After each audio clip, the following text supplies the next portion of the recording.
Hey everyone, we have missed you guys. Welcome to 2025. We are in the new year, new us, new me. Kami, you got any new me's, new we's, new anything? Well, I'm just continuing my last journey. So the new year, new me, I'm just continuing from where I left off last year and still going and going to keep on pushing forward. Absolutely, absolutely. Love it, love it, love it. I don't, I know you for a fact don't participate in new me, new you. You just do you and grow every single day. And that's a good way to live. Um, Me and my girl, we have opened a mental health practice. So if you have questions or concern, that is our growth for the year. But it's enough about us.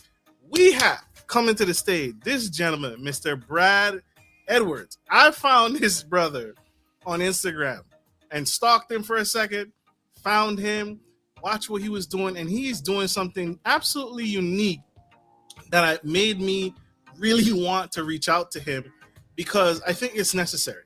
It's for men and women. He has co-founded the program Dads to Doulas. And he is on the Gentleman Style Podcast stage here today to enlighten us and share with us, our men and women, to hear and learn and grow and do absolutely better. And so, without further ado, I can't hold this man back any further. Help me welcome Mr. Brad Edwards.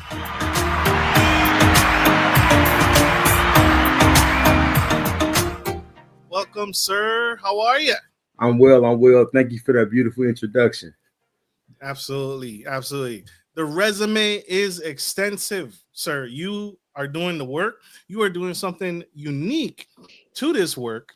And so I wanted to just start off with a softball question. What inspired you to co-found the Dads to Doula initiative that you have been pushing and promoting all over social media and have been taking off and speaking and teaching this necessary importance? What started it? What kicked it off for you, sir? And like everything that we've been able to be successful with at Dear Fathers, this initiative was birthed out of real life experience and trauma. I experienced loss in 2017, and I can't say that I can overtly point at the healthcare system and say that there was any wrongdoing on their end. But I can say that I was unprepared and I was naive to the realities of what Black maternal health looks like. There's some things I could have done differently. And because I didn't, I always had a question in my mind of what could I have done differently? What things could I have, learned or understood going into that process? So if fast forward a couple of years, my daughter is on the way in 2020. One of my very good friends, Kyra Betts, who was our lead facilitator for Dads to Doulas, and she literally wrote the entire program herself, catered for Black men. I got with her. I was like, "Hey, Kyra, these are the things I remember. I remember that the oxygen levels needed to be at a certain level. I knew that the heart rate needed to be at a certain thing. Cause I remember hearing the doctors talk about this in the labor delivery room. And those are things I was paying attention to, but that's all I had. So she essentially helped me write out what we call my playbook. And that's what I took into the labor and delivery room. And that was my guide for myself to bring a little bit of understanding, a little bit of peace. So I'm not as ignorant or helpless, if you will, in that labor delivery room. And then she went on to, my partner at the time really wasn't knowledgeable about doulas and didn't really kind of want a doula. And when we were in the room, she was like, "Hey, can you create a group chat with Kyra so I could ask her certain questions?" So Kyra was there for us virtually in the doula space. But, again, she gave me a level of confidence that I could walk to the labor delivery room and know that I knew a lot bit more, right, than I knew the first time. So fast forward to 2024, and I don't even know what I was watching. I really wish I could remember like what sparked the thought, but I simply text Kyra, "Hey, can you provide men in our community the same level of training that you gave me?" Her response was immediately yes. I said, "Is that yes that we can do this?" She said yes. And I don't think she understood what she was committing herself to at the time, because I don't think that we even understood what we were building at the time. We had the informational in July. We started the program in October, and it's been up ever since then, man. So it was trauma that happened to me. We saw what the solution could be to the problem, and now we're working on a different result for myself, and other families.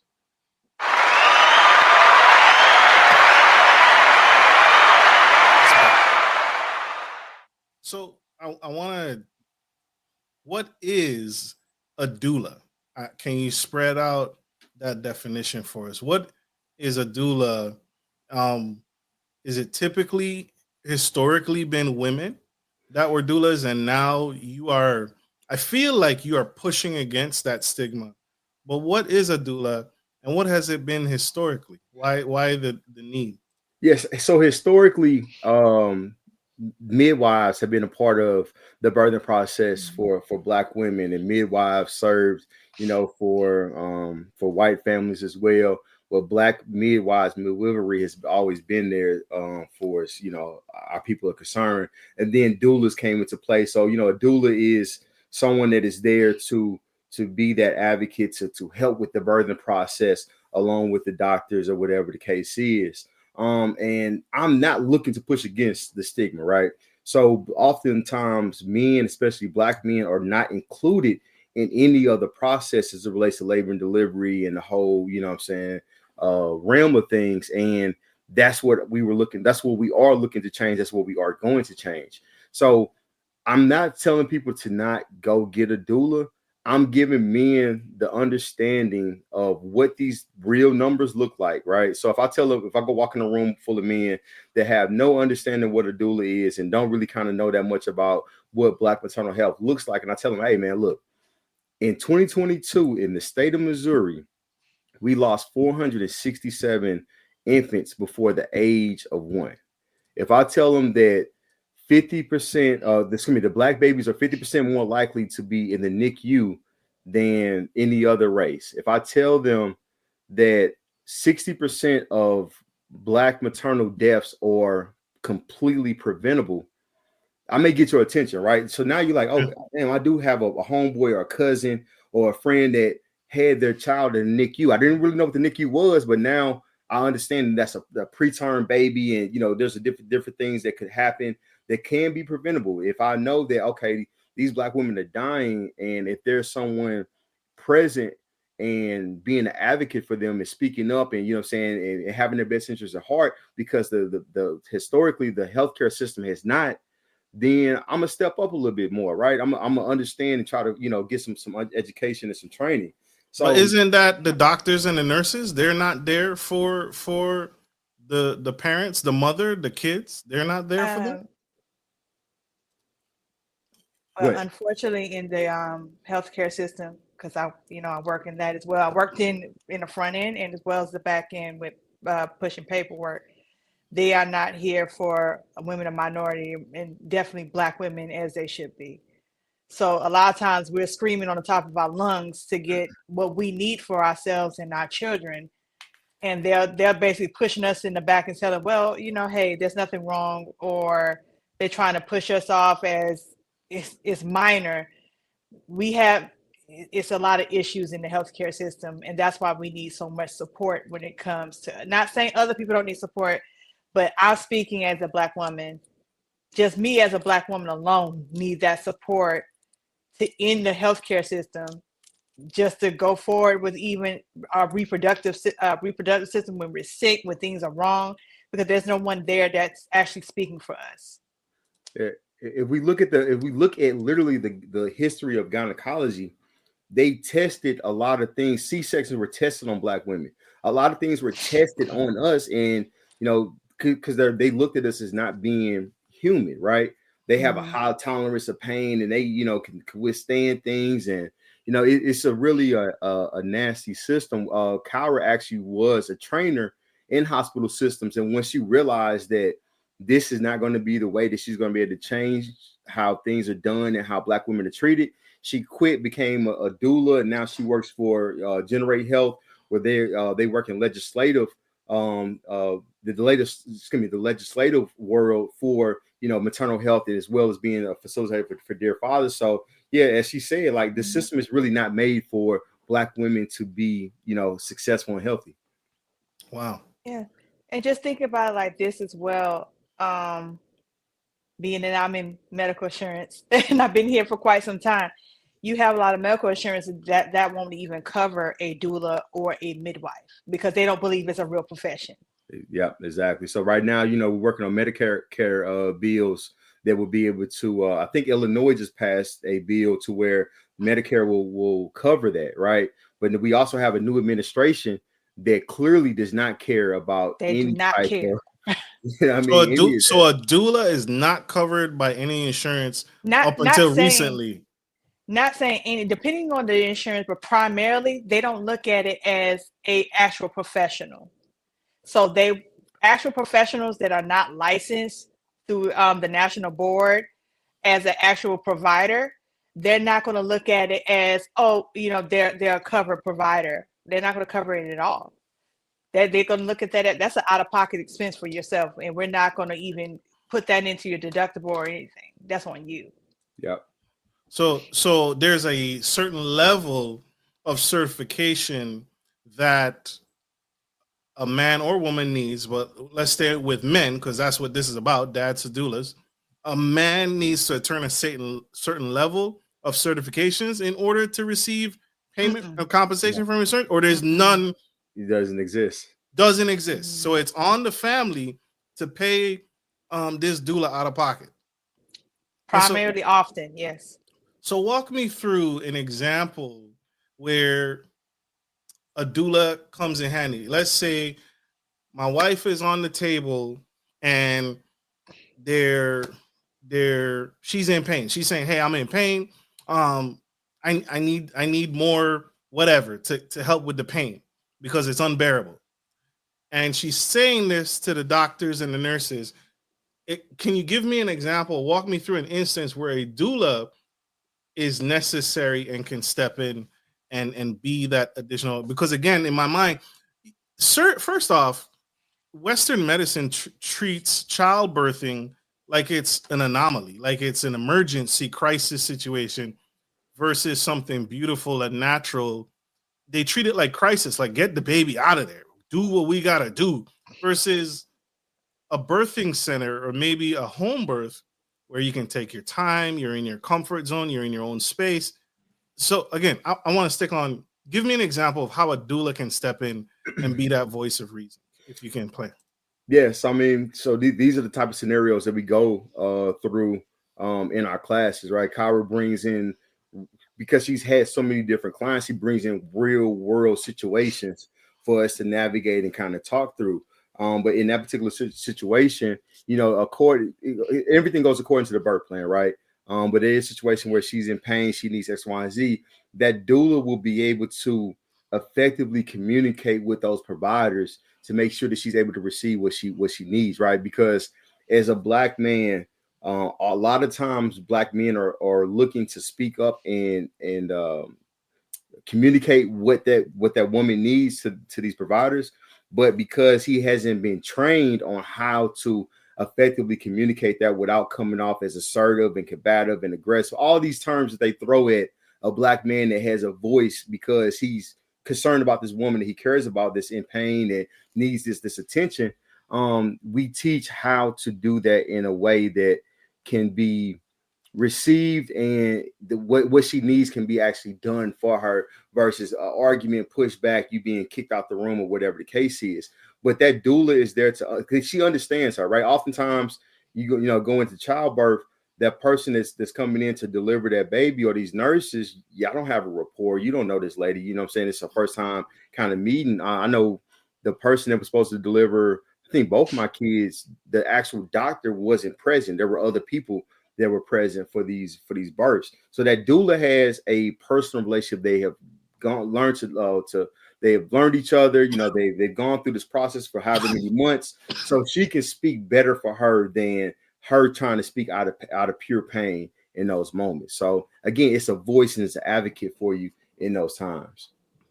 What I'm thank you for that. Thank you for that breakdown. That's huge.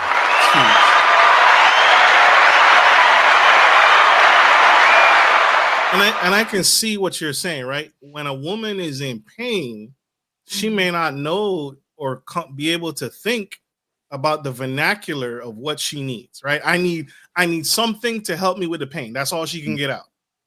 But I can see a doula stepping in and saying, "Hey, I need morphine. I need this for her. Right. Can you get me this? I need 20 milligrams or whatever, or whatever." Or she needs an epidural or whatever the case may be. She can actually, the doula is there that can actually step in and say what it is effectively and communicate in the language that doctors and nurses are familiar with versus a woman under stress and duress screaming at the top of her lungs, give me something for the pain.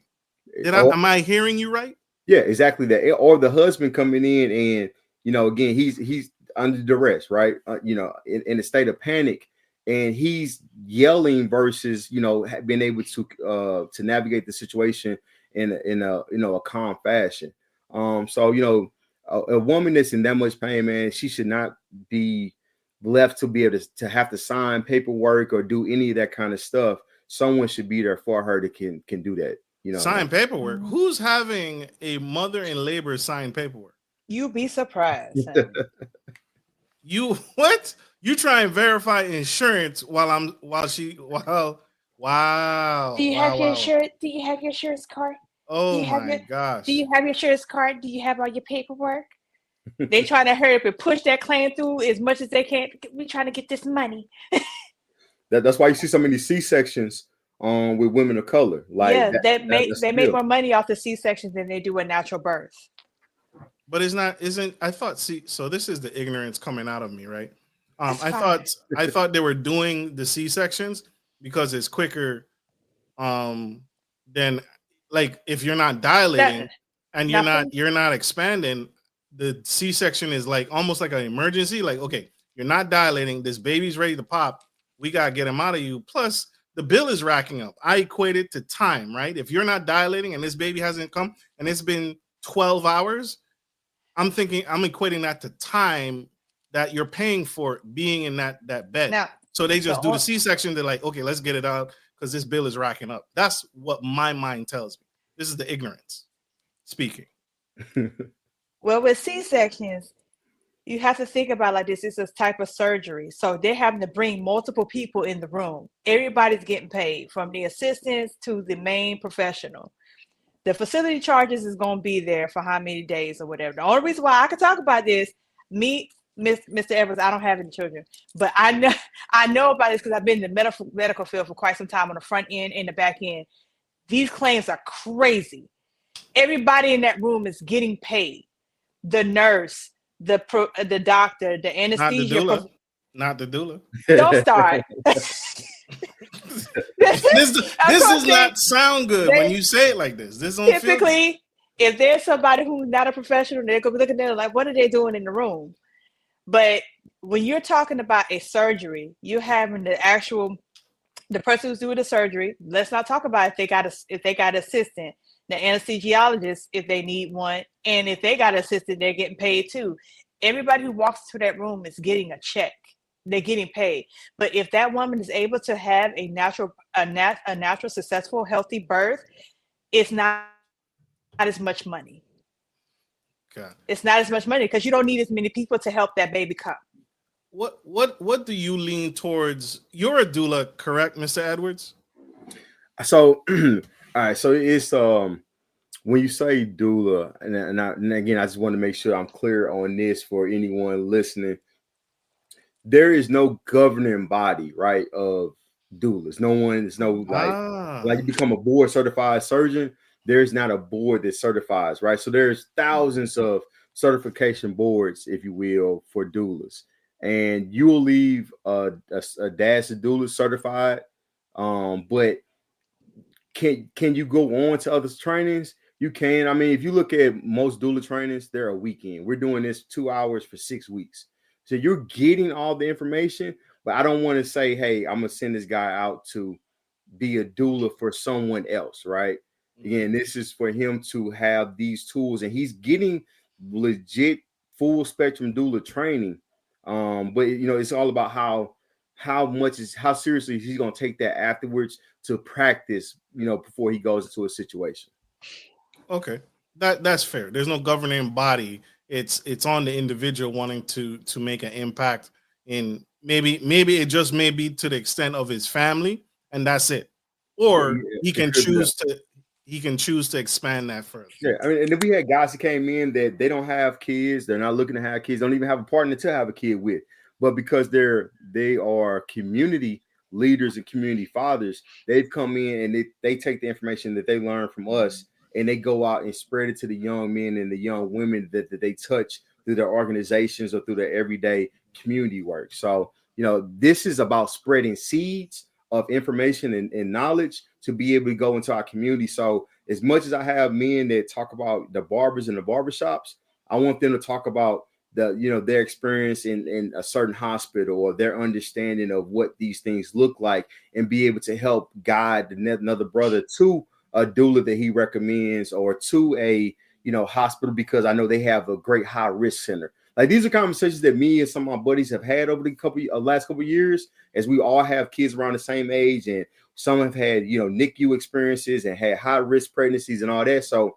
to me, this is just regular conversation. But I do understand some of our men that come into the program, they've never talked to any other man about any of this, let alone been involved in conversations with providers or their woman or whatever the case is. So I want to normalize these conversations with other men so we can break down some of these barriers of understanding. So a woman shouldn't come to me and be like, hey, I wanted to get a doula, but my boyfriend didn't want to, or he was against it. Then I'm like, damn, like, he must not understand why that's important to have or why that's a thing. So that lets me know that he doesn't have that access to information to understand why this is important for her and why you should never push away another team for your maternal team. That's huge.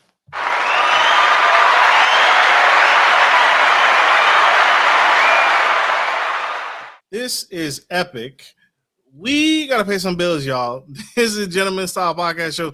This is Mr. Brad M. Edwards on the Gentleman Style Podcast Show. We are going to go to a quick commercial break. You guys don't go anywhere. Stay tuned. Stay with us. We'll be right back. Elevate your wardrobe with a custom-tailored suit jackets from Alex Rose. Experience the luxury of bespoke fashion, where every detail is crafted to perfection. A tailored suit jackets from Alex Rose is more than just clothing. It's a statement of sophistication and individuality. Why choose Alex Rose? 1. Perfect fit. Tailored to your exact measurements, ensuring unmatched comfort and style. 2. Premium quality. Only the finest fabrics are used, offering durability and a luxurious feel. 3. Personalised service. Enjoy a consultation with expert tailors who understand your preferences and style. 4. Unique design. Stand out with a suit that is uniquely yours, designed to reflect your personality and taste. 5. Long-term investment. A well-crafted suit is a timeless addition to your wardrobe, perfect for any occasion. Discover the confidence and elegance that comes with a custom-tailored suit jackets from Alex Rose. Visit Alex Rose to start your bespoke journey today. Happy suiting up. alexrose.uk. Hey guys, this is your boy Marcus Norman of Gentleman Style Podcast Show, and we are here in Patrick Henry Mall, Newport News, Virginia. We're actually here for something unique just inside. Something new, brand new that we want to explore together. You guys ready? All right, here we go. Hey, boss. Heard you are an athlete, man. See you at the mall every day. We are at Patrick Henry Mall, living up, and we are talking about CBD. But first off, the normal thing that we all deal with is joint pain, back pain, suffer from everything. Neck pain, too. Neck pain? You got some neck pain? All the time, man. I'm getting up in age, you know what I'm saying? We're not young no more. I'm with you. I'm totally with you. Bruh, CBD helps with that exact same thing. Neck pain, back pain, joint pain, all the pains, everywhere pain, right? And so that's what CBD does. That's what we're here to help you and me do this. Thank you, brother. I appreciate you. Thank you for your time. Absolutely. All right. CBD is one of the most powerful cannabinoids because all it's focused on is the health and wellness. We're talking helping people with anxiety, depression, insomnia, sleep deprivation, all provided. CBD works with the natural mechanics of your body without the crazy side effects of Western medicine. So these products are here to actually align your body and get it back right so we can actually have a better quality of life. And that's what CBD does.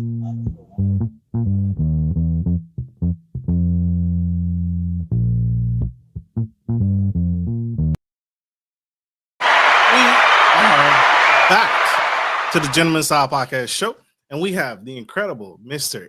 Brad Edwards, who co-founded the Dads to Doulas organization. He's here on the Gentleman Style Podcast Show, spilling so much tea and so much wisdom, so much insight on a need, not a want, a need in our communities. If you missed any of that, you need to go back, scroll back, and check him out. He's spilling the tea today on Gentleman Style Podcast Show. You can get this anywhere on iHeartRadio, Apple iTunes, Spotify, Ghana Radio, YouTube, Facebook business page, and anywhere you get your podcast. Mr. Brad is there. Mr. Brad, sir, you have shared so many insightful nuggets here. What is the cost? I want to talk money. I want to talk money and costs and prices. What is average cost for a doula? Is there a fee structure? Is there a sliding scale? You doing any pro bono work? Anything like that? What is the average cost a doula can expect for compensation?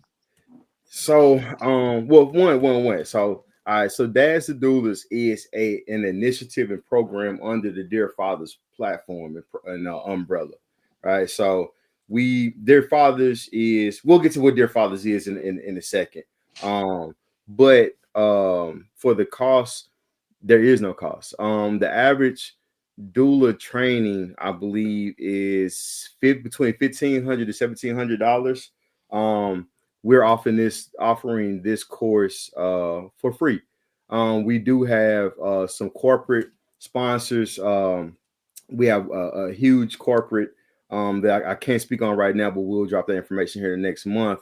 But they made this a part of their ERG program, where they are sponsoring 15 of their employees to be a part of this. And, you know, if we're successful, this is going to be a long stay program in their package for their employees. And we have, you know, some departments of health that are sponsoring people from their individual states as well. But, you know, when we built this, we weren't looking to charge anyone, right? I don't want to charge you to come learn on how to keep your family safe and save your wife and your you know, your baby. So, you know, there is no cost for this, but we do, you know, work with certain organizations and you know, different things like that to make this, you know, make sense for everyone. But yeah, that's how we carry this. That's huge. Go ahead, Carmi. Oh, no, I'm sorry. I just had a question regarding the doula services. While you was on this journey to create this program, what was some of the pushback that you received from people who were not knowledgeable, or maybe they thought they were knowledgeable when starting the program and going through with the certifications? I didn't receive it. I've yet to receive any pushback on any of this. Just kind of like with everything that we've been able to create over at Dear Fathers, there's been a want for it, and there's been a void for Black men as it relates to being able to show up in any capacity. So, I mean, honestly, like I said, like we created this in the first class was October 2024, and you know, we had 300 plus people express interest for this new cohort. We had 100 people on the informational. I'm going to have to split this up into 2 classes of 50 apiece, not to mention the weekend intensive workshops that we'll be doing in various states throughout the course of the year. So I mean, not unfortunately, fortunately, there's been no pushback. I mean, this has been well received, and you know, Black women are very appreciative of the fact that the men are stepping up and wanting to be a voice and a presence in these spaces. I'm gonna give some pushback or a stigma that I would suffer from. in the interim, right? A quick suffer from. I feel like it would be. Have you heard or seen any stigma around a male? It's kind of like the concept of when you hear the word nurse, you typically think woman, Mm-hmm. right? There's very few male nurses. There's very few male therapists. It's almost like a taboo, right? It's a feminine role Mm-hmm. traditionally and historically, and then here comes a young man entering a space. I'll give you my example. I grew up in the Virgin Islands, small Mm-hmm. island called St. Croix. I was very entrepreneurial from a very young age. I Mm-hmm. was the first I was the first man to work in an ice cream shop on my island. Mm-hmm. Men did not work in ice cream shops. That was viewed as a feminine role on Yeah. a small island. And then I worked in an ice cream shop, and now all of a sudden the men are coming in there. Oh, this Batima, um, whatever, right? Yeah. Till they thought about it, and they're like, wait a minute. Here's one guy surrounded by all these beautiful women Yeah. in a Caribbean island. And all of a sudden, here comes the applications for males flying off the shelves, right? So that's a stigma Mm-hmm. entering the doula space, which is, I would feel, has historically been a feminine role. Yeah. Have you or the men joining faced that stigma, and then how do you address? How do you overcome that realization? What do you do to get the men to realize that it's not just for women, right? Because women are the ones giving birth. They can't be giving birth and their own doula at the same time. So can you talk about how to overcome that stigma as a black man wanting to become or may have an interest in becoming a doula? I mean, Marcus, what's more masculine than being a protector of your family, no matter what that looks like? Anyone that Great has point. anything to say about, oh, he wants to become a doula to be there for his wife or whatever, I can almost guarantee you that you don't want to throw hands with that man at the same time. And this whole notion of these gender roles is when it comes to our family unit, that has to go. Like guys that have pride in never changing a diaper or making a formula bottle or any of that. Like that's it's 2025, man. Let that go. Whatever you have to do or need to do to show up for your family, that's what you need to do. And if you're not, then shame on you. Great. Big facts. Big facts. Thank you. Thank you. And you're right. Right. I don't think any doctor would question you, right? Saying, hey, my wife needs this. Okay, whatever you say. I mean, They say it's really as plain as simple as that, man. I mean, it's nothing soft about protecting what's yours, right? So you think there's a real strong benefit to having a male doula over a female doula in the birthing room, in the hospital? There's a presence. What do you think it is? What do you think? Is it the presence? Is it the way he carries himself? What do you train your men to do when they enter that stage of and they're protecting their family? Yeah, because you said earlier there's no yelling, right? You're not yelling. These men aren't yelling at the doctors because that's not going to get their point across. They're not starting fights or anything. So what are you trained to? So I mean, again, this is not about either this or that. This is all combined. This is a maternal team. This isn't to kick a woman out or say that you should have a man over a woman or anything of the sort. And this is really, again, for the man to understand and have a level of knowledge and training for whatever that may entail. Providers will tell you that having the father present and throughout doctor's visits, at in the labor delivery room, there is a different level of engagement and care that the doctor will give because he or she sees that this man is present. So I mean, it definitely helps to have that presence. But again, this isn't about the division of a man or a woman. This is the combination of both. Absolutely. That's fair. That is fair.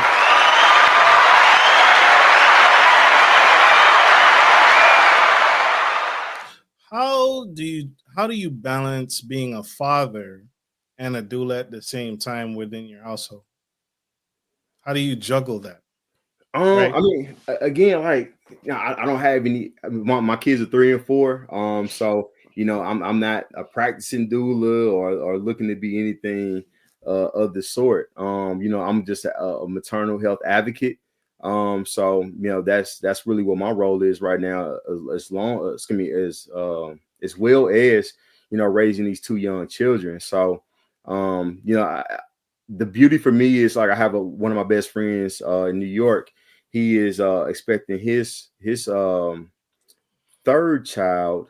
And he's a very, very smart, very knowledgeable, very well read brother.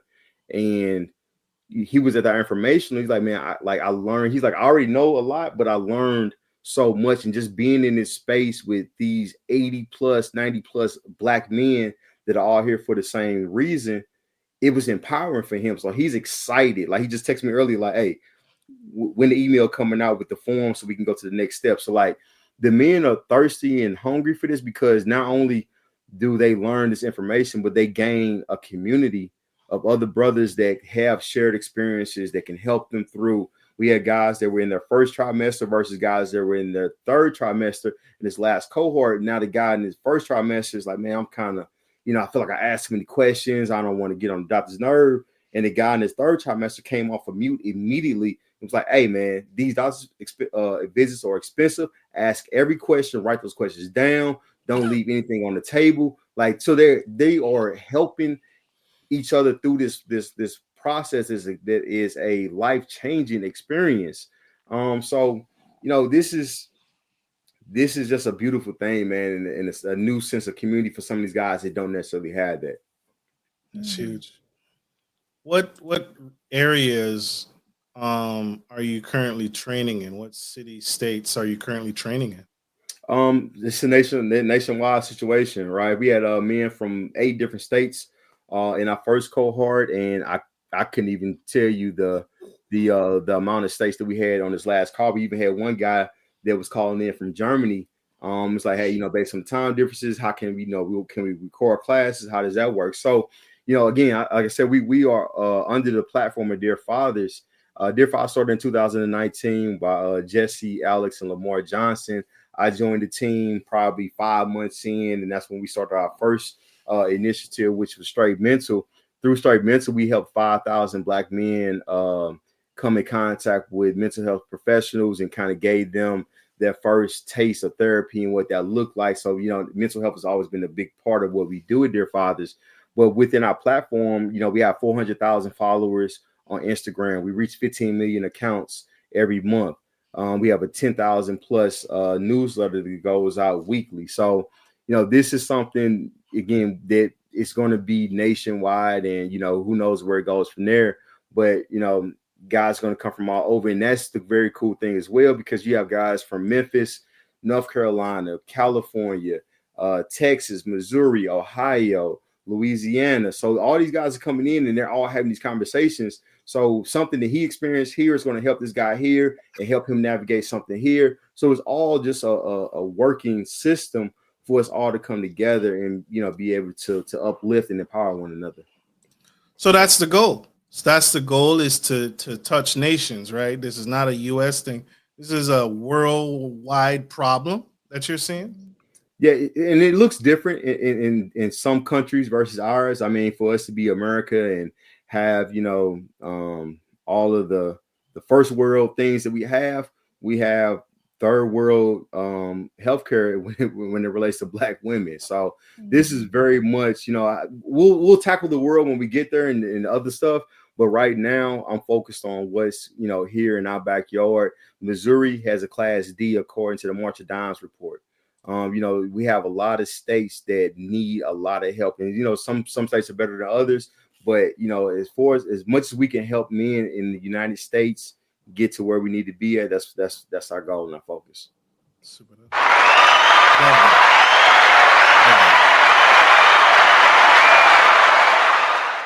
What has been your most rewarding experience since starting this initiative? What are you most proud of?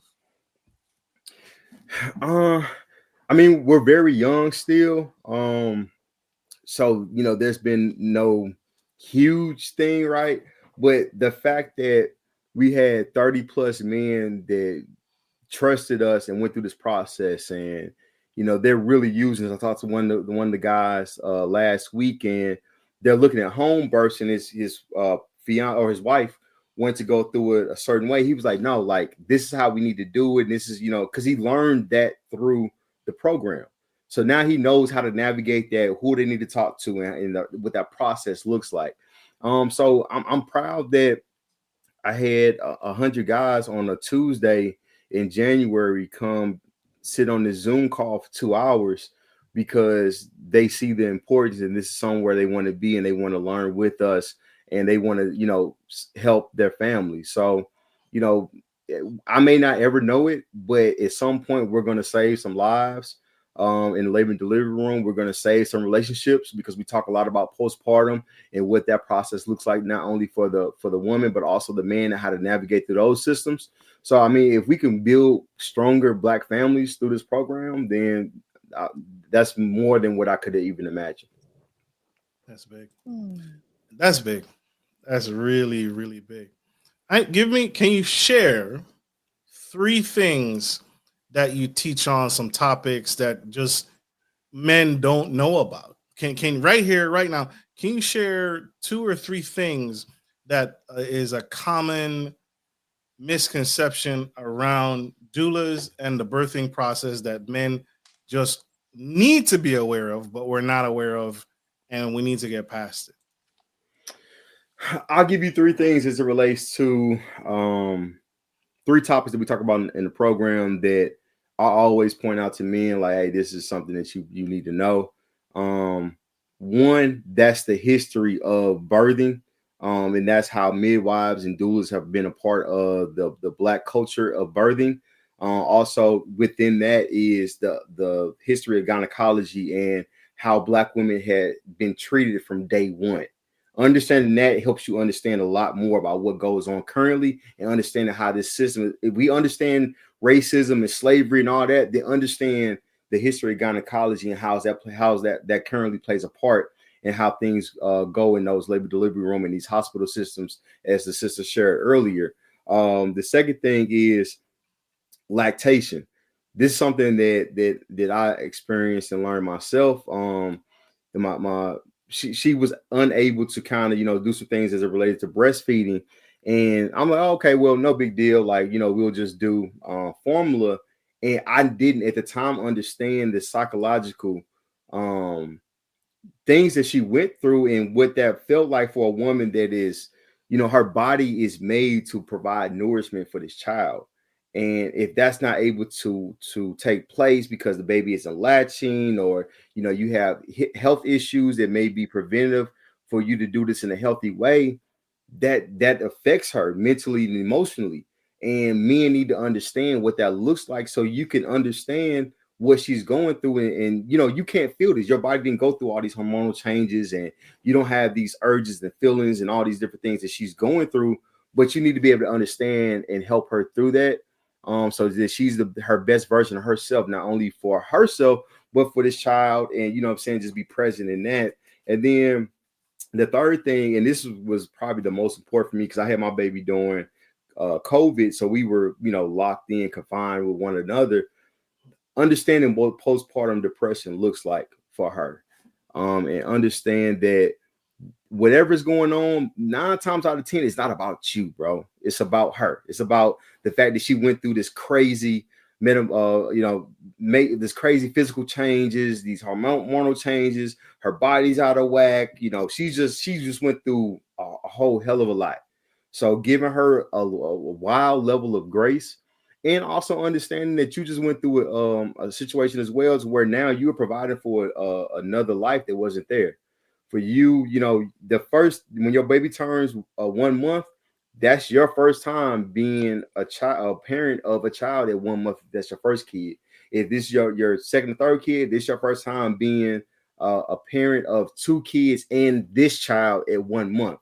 So allowing yourself grace, doing the whole process of raising this child, and doing everything with that, and then also understanding the changes that she's going through, and understanding that like she's not making these things up. She's not just being, you know, angry or sad or whatever because she wants to be.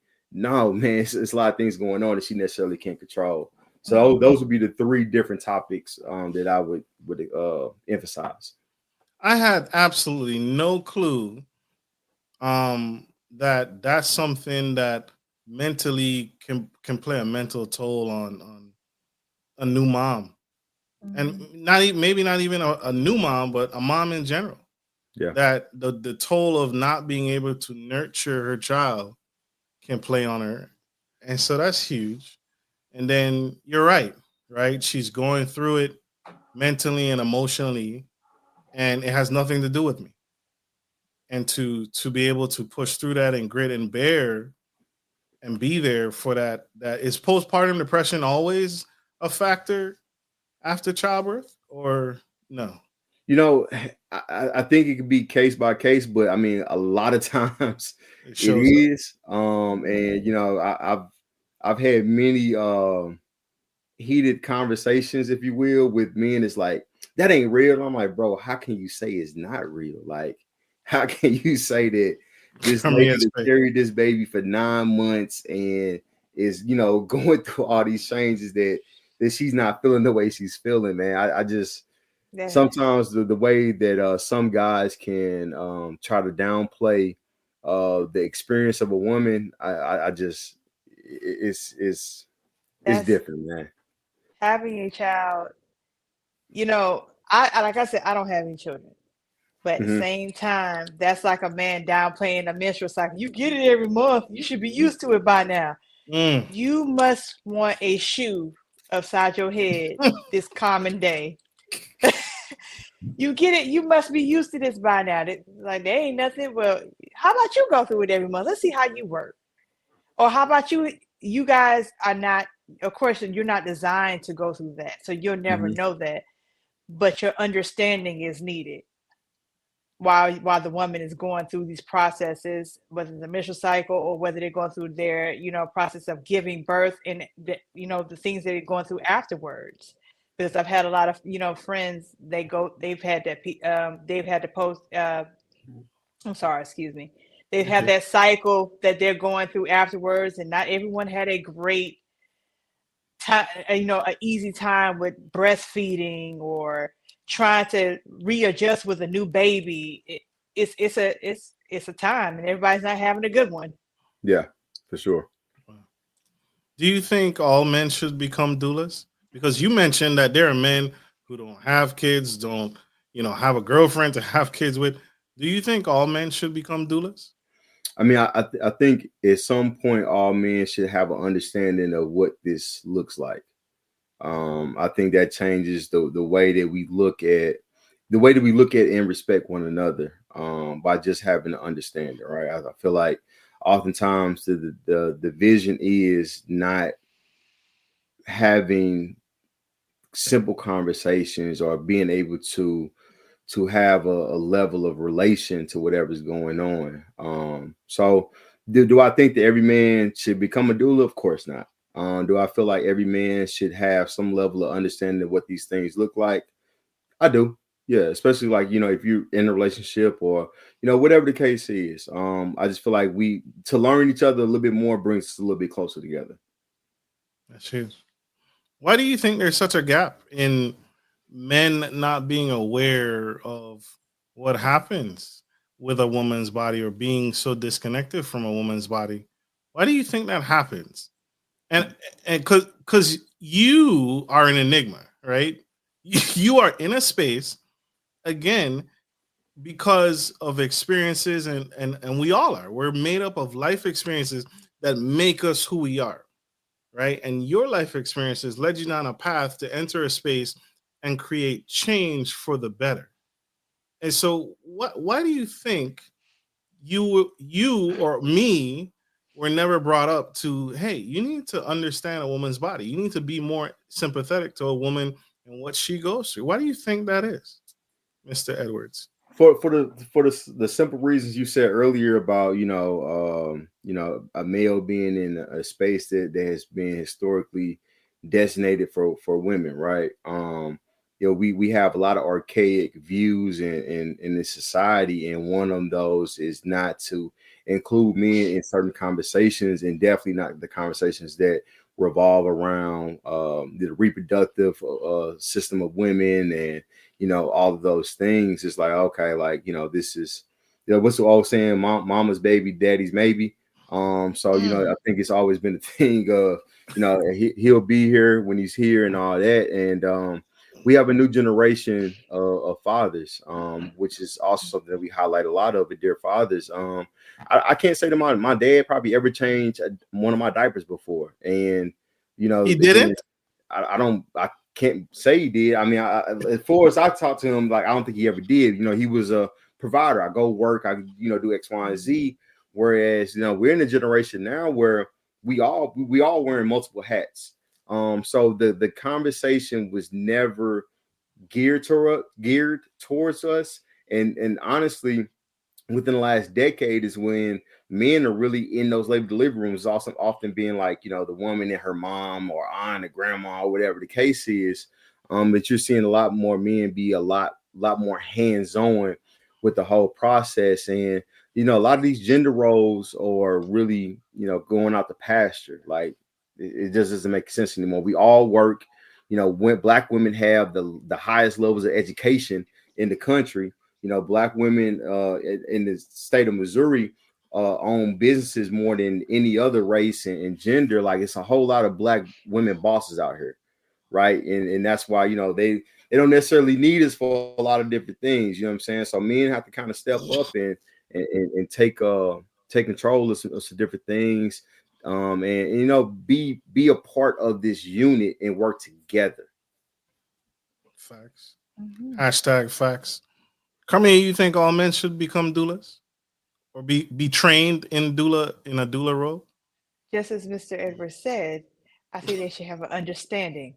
Please understand that everyone is not built for it. Please have an understanding that everyone is not built for that. But there should be a common ground and understanding had about what women go through, and that we do need you guys, as Black men, to be there. We're not asking you to be there in the delivery room and doing everything, but we need you to have some type of level to be present. Hey, Mr. Edwards, were you present for your children's birth in the delivery room? Yep, 100% in both. Was in a society where taking time off is hard to do, how do you finesse that? I mean, it was no finesse needed. I worked for a company that we put family first. So it was no question about that. And again, my daughter was born during COVID, so I mean, it wasn't a thing of having to be anywhere else but present.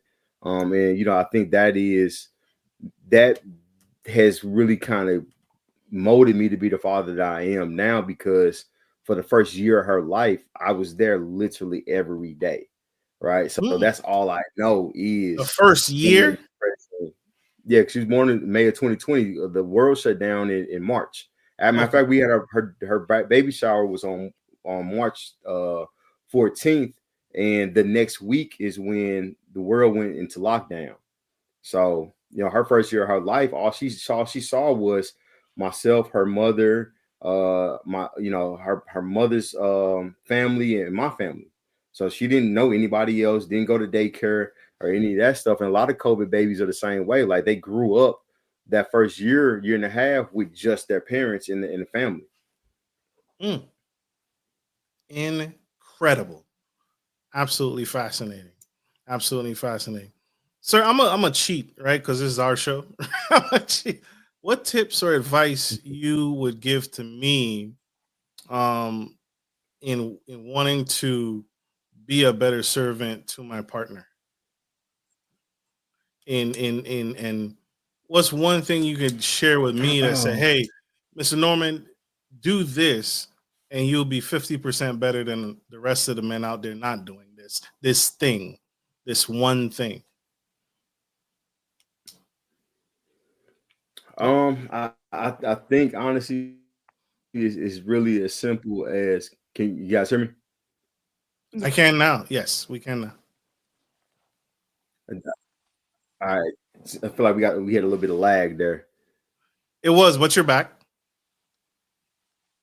Okay, all right, Can you? cool. Yep.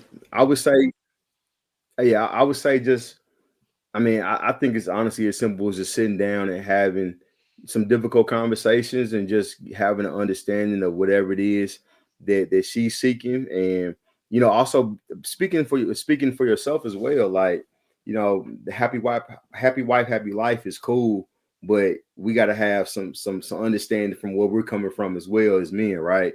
It can't just. I don't want anything to be one sided on anything, right?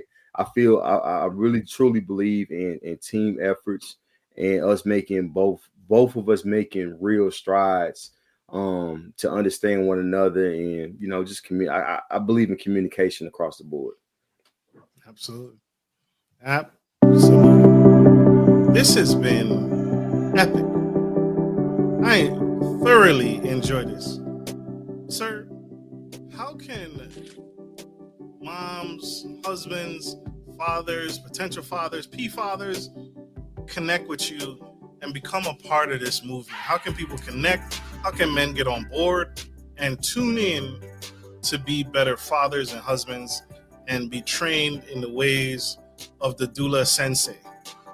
So if you go to our website, dearfathers.com, you go to programs and then select Dads to Doulas, you'll be able to find more information and be able to sign up for updates. If anyone is a doula or within the maternal health space, they can go in there and fill out a Dads to Doulas network form. And, a part of what we do with this program is connecting our community members to resources in their respective cities and states. You can check us out on Instagram, dear.fathers. And a lot of our content is Black father centric, and that's again from all angles. It ignites all kind of conversations. If you're on, you're a podcast person, check us out, Dear Fathers Podcast. We have a celebrity podcast. This last season we had Shaquille O'Neal, Pusha T, Ricky Smiley, a host of other guys. But I mean, we've over the years had Bradley Beal, Ozzie Smith, such an entertainer, a plethora of entertainers and athletes that are talking to you for an hour about what fatherhood looks like for them and what their experience with their fathers look like as well.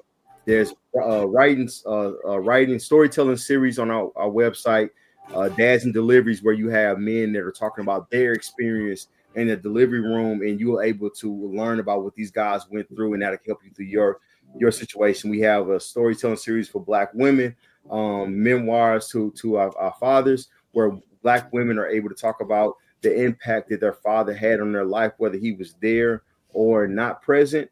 And so men can go with daughters like myself. I have a daughter. I like to go in and really read what these women said, because it helps me understand what my presence truly does and what are some different things I can do with my daughter that can help us bring us closer and stay closer. So just check out the website, check out the Instagram. I'm sure that whatever part of your journey you're in, you will be able to find something that suits you and that you can pull from as well. Powerful.